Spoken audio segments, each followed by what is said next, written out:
He's no ordinary cyclist. It's no ordinary road. This is the final stretch home, the end of an epic adventure. Gee, it's my last day, eh? It's the last day of a mammoth journey. It really, really does leave you lost for words.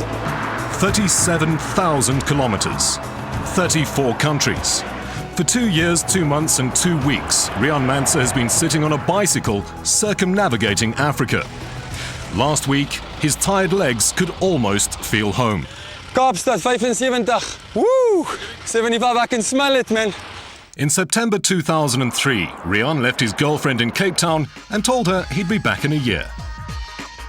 I'm like everybody who sits in their job every single day saying, hey, I don't really like this, but I've got to pay the bill. I've got to do those activities to live life. And I mean, that cannot be.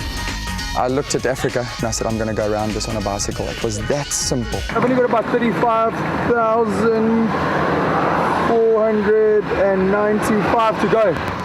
You have to be mentally prepared. That's the first thing. Before you step out of your front door and think about doing something like this, you've got to be mentally prepared.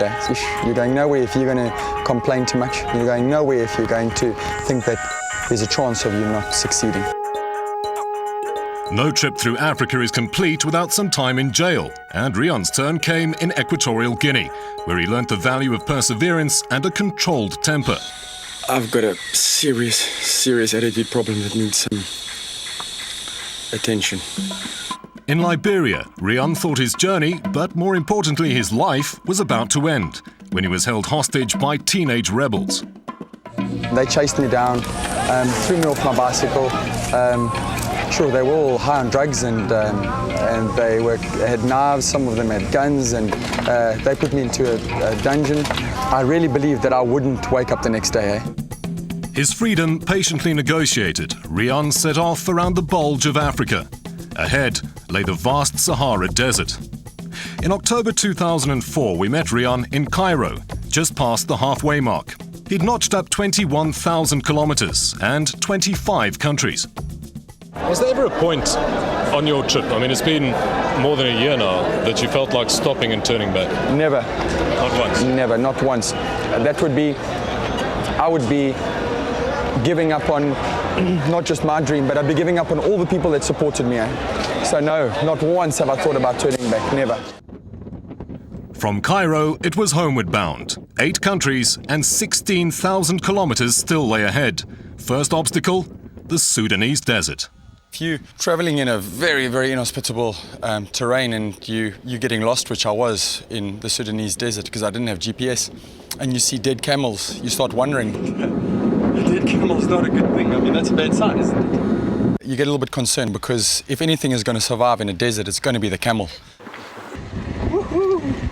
In the mountains of Eritrea and Djibouti, Riaan was seduced by the thrill of endless downhill riding. Jeez, these brakes are not good. There was 2 grooves. I tried to change the groove and then I fell so hard. Just had my big fall then. Jeez, a little bit in shock still. You can see it's quite deep. I'm gonna have to get to a doctor. And what were the chances of finding a doctor here in desolate Djibouti? A doctor, a Syrian doctor, the only car that came past the day 10 minutes after I fell, he sewed me up without anesthetic. And that's the finished result, as you can see. I'll just take some antibiotics, I'll be fine again, man. But Djibouti was special for me, for one thing, and that was the lowest point in Africa. Just inland lies Lake Assal, 153 meters below sea level. You know, we always want the bigger and better, but the lowest point was one awesome place to stand at and just to think physically on the earth where I was. When you were traveling through Djibouti, did you have Somalia in the back of your mind? I mean, this is a country that effectively doesn't have a government. Yeah, no, I was nervous, but you know, I think you have to have, if you're going to be brave, you know, you have to have fear, and people sometimes don't want to have the fear. Somalia's capital, Mogadishu, is considered one of the most dangerous places on earth. Destroyed by conflict in the early 90s, it's now a city run by ruthless and unpredictable warlords. I had to decide whether I was going to Mogadishu, whether I was not. I wanted to do it more just for the sake of absolutely conquering the continent. It was actually such a tough decision. And then I gave my girlfriend a call and I just said to her, listen, this is what I've decided, I'm going to go. And no, she was extremely emotional and just said to me, no, you cannot do this. This is not what we agreed. We cannot do this. And right there and then I decided no. Then, when he was denied a visa to Somalia, he felt the continuity of his coastal route was in jeopardy. But if there's one thing about Riaan, he's tenacious. Somalia is a huge country.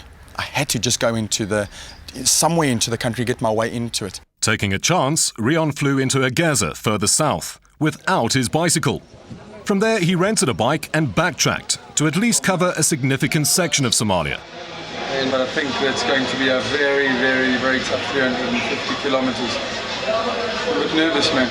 The roads soon became impassable. Riaan was reluctantly forced to complete the journey on foot. Scary, eh? Yes. I mean, the guys say that nobody walks along here, nobody moves along here. Barren desert, no water. Yeah, I'm disappointed, man. I feel as if I'm failing and that I'm not going to Mogadishu. But by doing this stretch now, really is going to be hardcore. Last night I was very sad. Yes.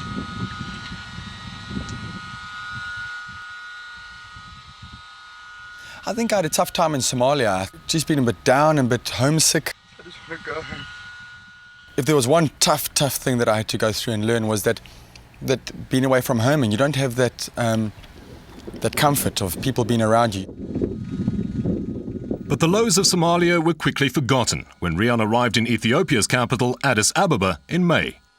My girlfriend was waiting for me. It was absolutely awesome. I mean, a long journey away from people you care about so much is tough on you, you know? So that is more than any energy drink or any energy bar can do for you. A dinner date with the hyena men of Harar was the only time Riaan switched his video camera on while Fasti was there, revealing his more romantic side. Even more determined to get home now, Riaan breezed through the rest of Ethiopia. Now run with me all the way. Before straddling the equator in Kenya. The last time he'd done so was in Gabon, 18 months before.